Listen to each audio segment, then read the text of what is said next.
I got her pregnant, so fill out the divorce paper and get out quickly. You're just a mere housekeeper. I'll pay you compensation, so disappear. I was betrayed by my best friend and my husband on my birthday. But it's so pitiful that they don't know anything. I hope both my deceitful best friend and my husband, who treated me like a convenient housekeeper, suffer together. Good morning, breakfast is ready. Oh.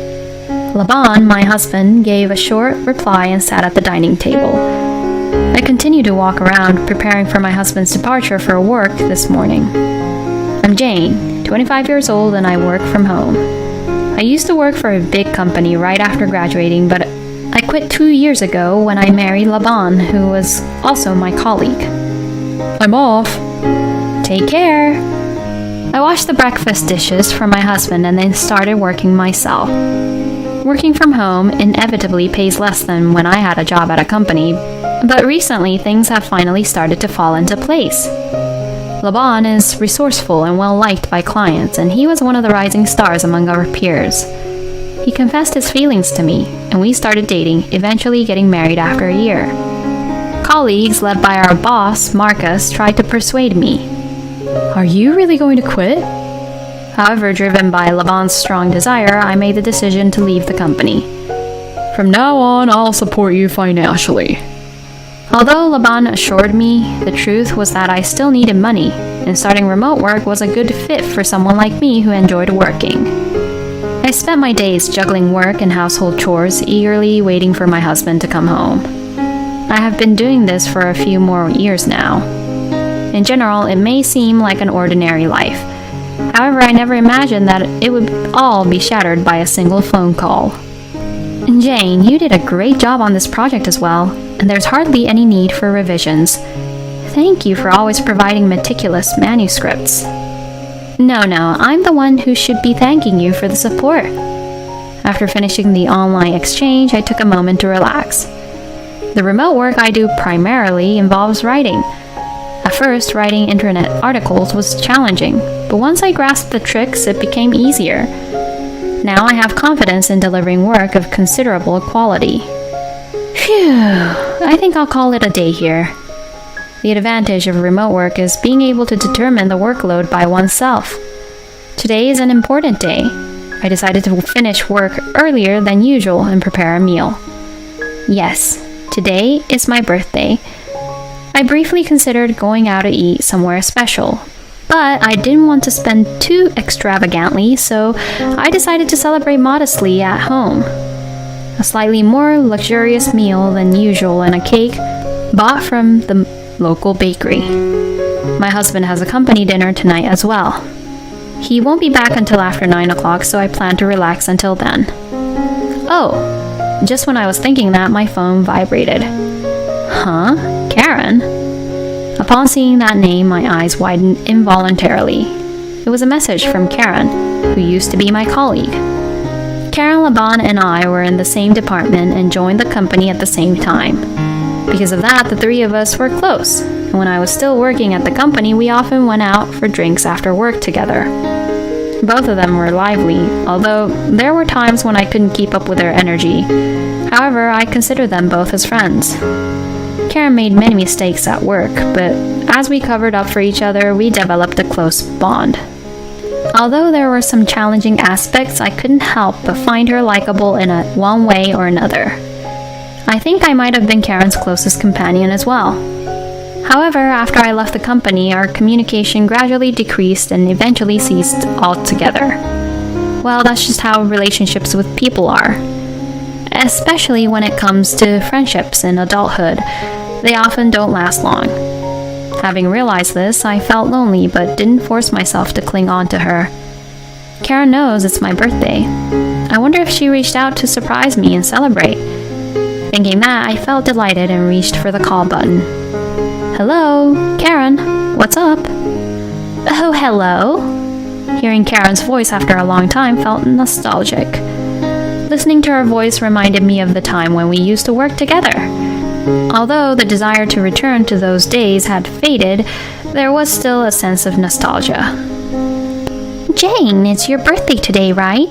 That's why I contacted you as a surprise. I thought so. I smiled instinctively as my prediction came true. However, at that moment, I didn't realize the sinister smile that Karen had on her face over this phone. The words she uttered next almost made me drop my smartphone. I'm with Laban right now. Huh? Laban was with her. Of course, since both of them worked at the same company, it was natural for such a situation to arise. However, I couldn't understand why she would go out of her way to tell me this over the phone. What do you mean? Is something wrong with Laban? Laban is doing fine. Then why would you say something like that? As I asked, Karen's voice seemed to carry a hint of triumph. I meant exactly what I said. You're at a drinking party, right? If he's drunk, I can come pick him up. It's not a drinking party. It wasn't a drinking party. I became even more puzzled by those words. And with Karen's following statement, tension surged within me. We're at a hotel, just the two of us. A man and a woman alone in a hotel. Upon hearing that, there was only one possible scenario that came to mind, and I clenched my trembling hand around the smartphone. Are you saying that he has been cheating all along? Cheating? First of all, Laban has no interest in you. Karen spoke coldly. Laban and I have been deeply in love with each other for a long time. Those words made everything in front of me go dark. Karen was someone who could be considered a friend or even a best friend to me. Even though our friendship had faded, my feelings towards her remained the same. And now I learned that the person I considered as a close friend and my husband were having an affair. Is it true? Oh yes, of course. And there's another surprise for you. Given the flow of the conversation, there was no way the surprise would be something good. Karen spoke with a tone that made it clear she was mocking me. I'm pregnant this time. Will you fill out the divorce papers? Pregnant? Laban and I had never discussed having a child together. It's surprising how easily he ended up having a child with his affair partner. So, you've been betraying me all along. I finally managed to say it. Karen laughed and replied, Betrayal? Weren't you just a convenient woman for him? I had no idea that Karen thought of me in such a way. I had always believed that Karen also considered me as a friend.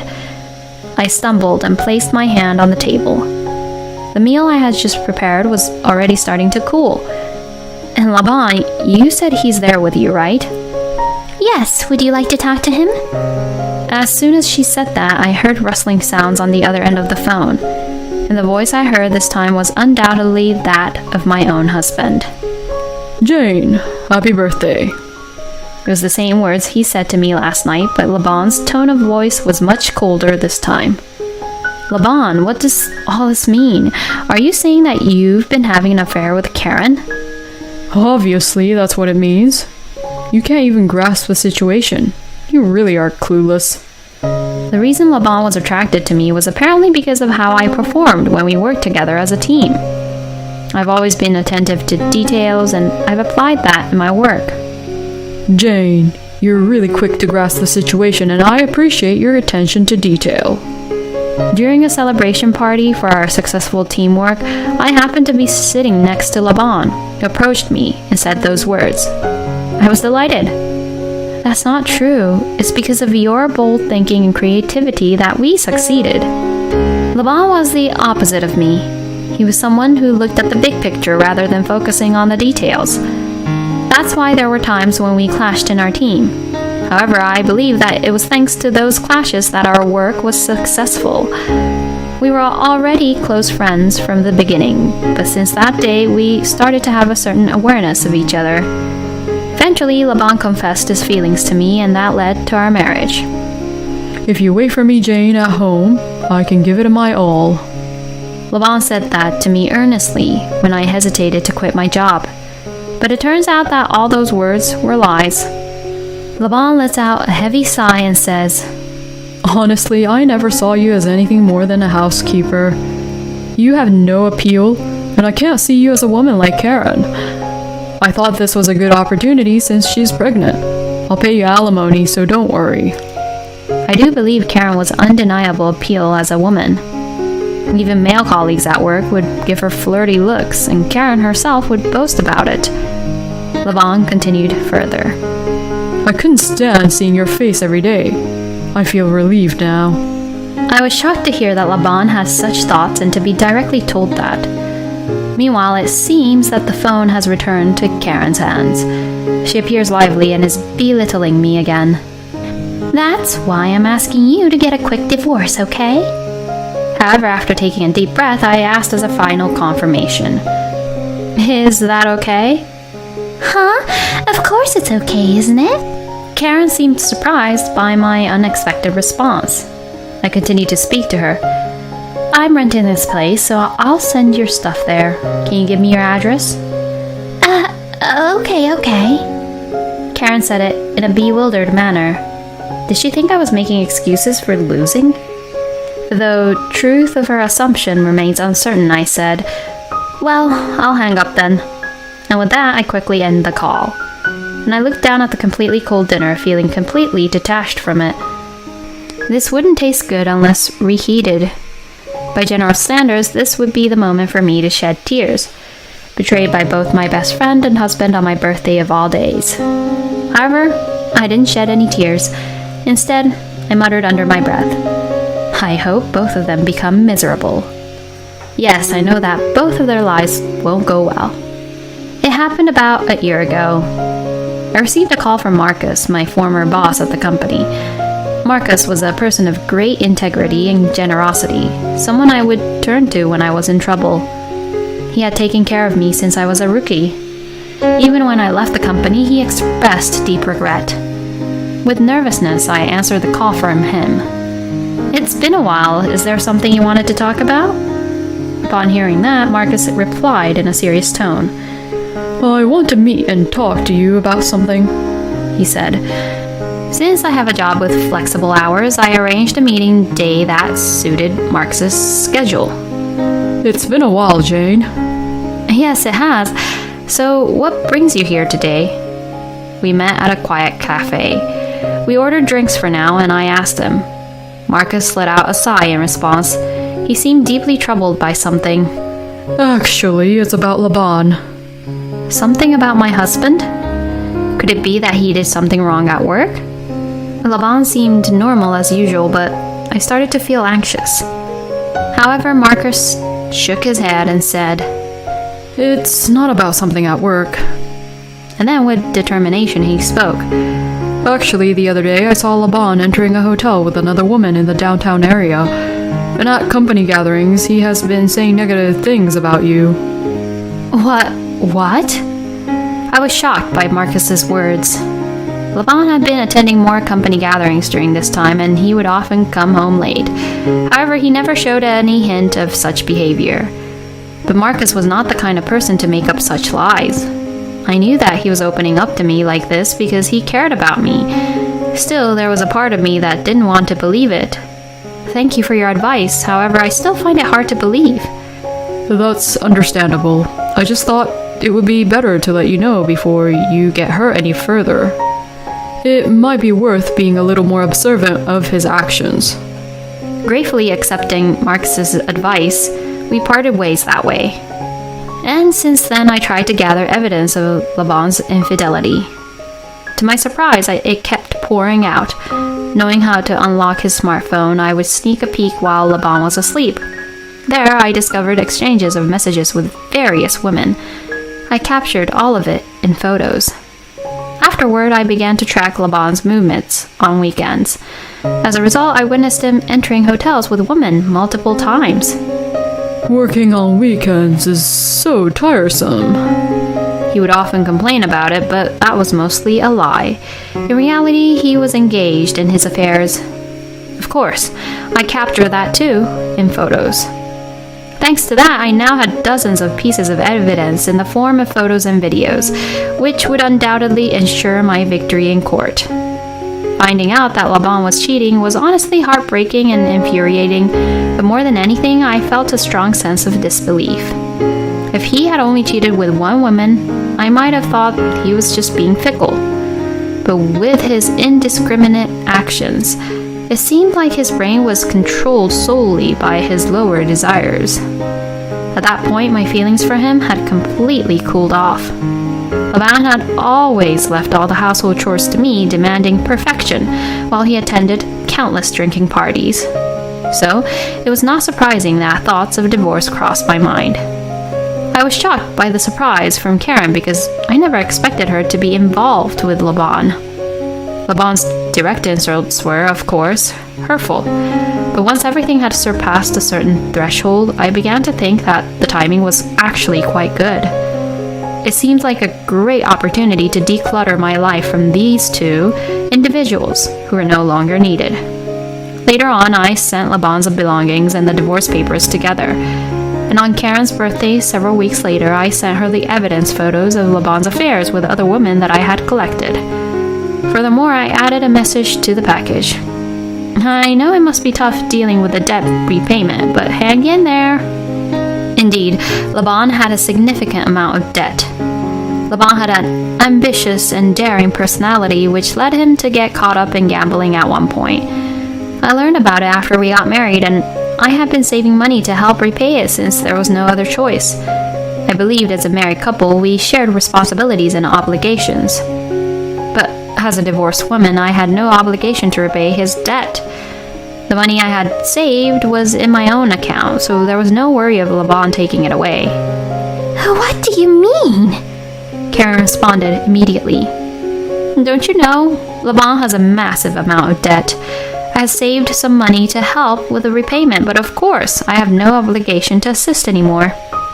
Karen, he's your husband after all. Do your best to help him repay the money. And then, I didn't ask for your opinion, okay? I received a message, but why did I even need to hear that? I ignored it and blocked Karen. And by the way, I had blocked Laban a long time ago. This truly marks the end of any connection with the two of them. I felt refreshed. By now, Karen must be confronting Laban. The thought of their interaction made me laugh. Months after the divorce, Marcus contacted me again. This time, it was through written communication rather than a meeting in person. It seems Laban and Karen are constantly fighting and living in the worst kind of marriage. It's no wonder. I had sent them all that evidence. There was bound to be animosity. But even so, didn't Karen imagine it? That Laban was not only cheating on me, but also engaging in such activities with other women? No, she probably didn't imagine it. She must have believed she was special, the only one. I heard that Karen is being demoted now. I heard she was originally a candidate for demotion due to her constant mistakes. Perhaps her turbulent marriage further affected her performance. In addition to the delay in repaying the money he wasted on gambling, it seems that Laban's situation is also deteriorating. There have been increasing complaints from business partners as well. I heard later that Karen's family used to be wealthy. Knowing Karen, she probably told Laban about her family's affluent background. And Laban, thinking he found a way to repay his debts, cleverly took advantage of it. But now they are living in a modest household. There's no doubt that they have no room to spare for repaying Laban's debt. Moreover, with Karen being demoted, her salary is likely to decrease. The future looks bleak for both of them. Karen has always had a penchant for buying luxury brands and has been living a lifestyle that doesn't match her salary from the beginning. In a way, they might be a well-matched couple. They asked me to give them your contact information, but I declined. Marcus said that, and I expressed my gratitude. I want nothing to do with them ever again. I have no desire to forgive them or even see them, regardless of how much they try to approach me now. If those two end up in ruin, it's not my concern.